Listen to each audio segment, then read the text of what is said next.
गृहमंत्री येणार म्हणजे काय करणार? आढावा बैठक हा फार्स आहे. येणार आणि इकडले जे कलेक्टर्स अधिकारी आहेत त्यांना दम देणार. निवडणुकीमध्ये आमच्या बाजूने राहा मतदानाची मोजणी करताना. याच्या पलीकडे हे आढावा नसतील. जेव्हा गृहमंत्री येतात तेव्हा निवडणूक प्रक्रियेतील प्रमुख अधिकाऱ्यांवर दबावाचं काम करण्यासाठी ते येतात. हा गेल्या 10 वर्षातला देशाचा अनुभव आहे. लोकसभेत सुद्धा त्यांनी काही मतदारसंघात अशा प्रकारचं राष्ट्रीय कार्य केलेलं आहे, म्हणून ते सत्तेवर आले. मला चिंता इतकीच वाटते, जेव्हा जेव्हा अमित शहा आणि मोदी इथे येतात तेव्हा तेव्हा महाराष्ट्रातला एखादा उद्योग बाहेर जातो.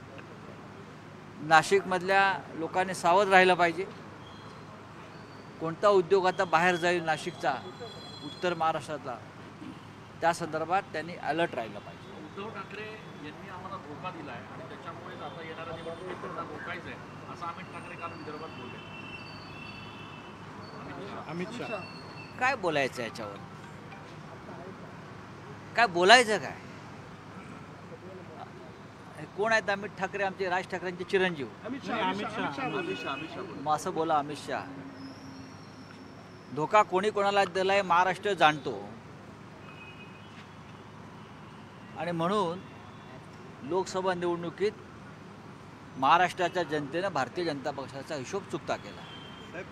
उद्धव ठाकरे यांनी धोका दिला नसून स्वतः अमित शहा यांनी धोका दिला महाराष्ट्राला आणि शिवसेनेला. हिंदुहृदय सम्राट बाळासाहेब ठाकरे यांच्या आमच्या पवित्र खोलीत जी चर्चा झाली, जे शब्द दिले घेतले, त्या संदर्भातली धोकेबाजी जर कोणी केली असेल तर ह्याच अमित शहाजींनी केली.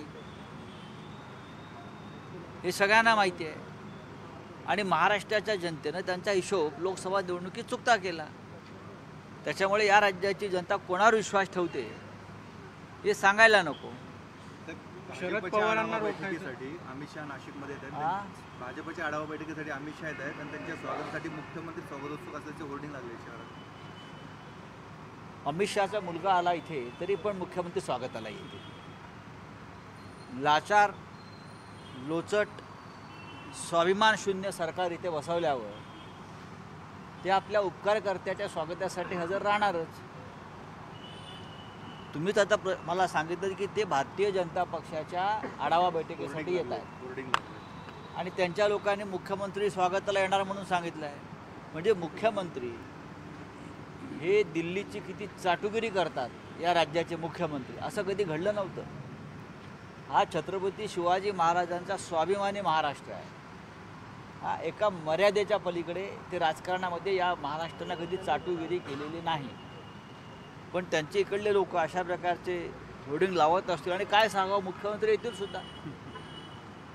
काम काय मुख्यमंत्री येतील सुद्धा. त्यांचे गॉडफादर इकडे येत आहेत, ज्यांनी त्यांना मुख्यमंत्री पदावरती एवढ्या करामती करून बसवलं आहे. खोटे नाटी कृत्य करून येऊ शकतात, ते काही करू शकतात.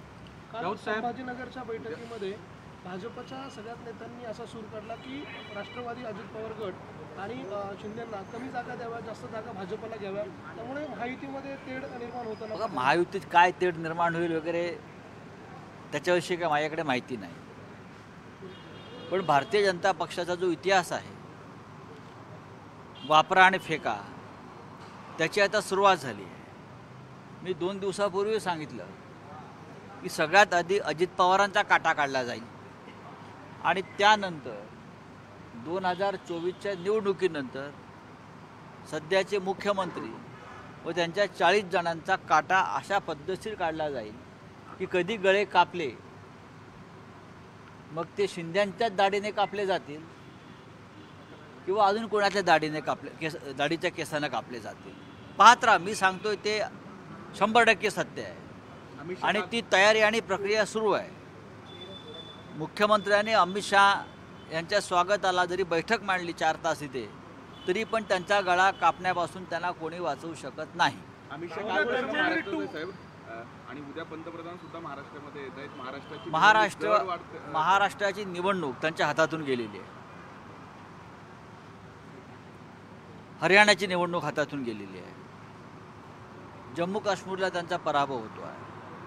महाराष्ट्र हे फार मोठं राज्य आहे, दिशादर्शक राज्य आहे.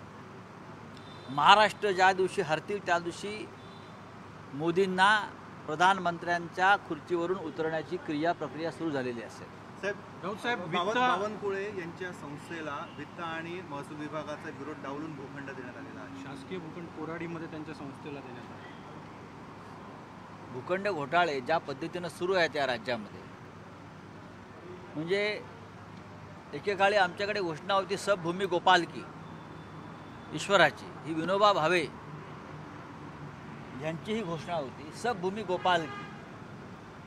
पण भाजपच्या राज्यामध्ये सबभूमी देवा भाऊ की, आणि देवा भाऊ को जैसा लगता है ये भूमि बांट देगी अपने अपने लोगों को. चलिए.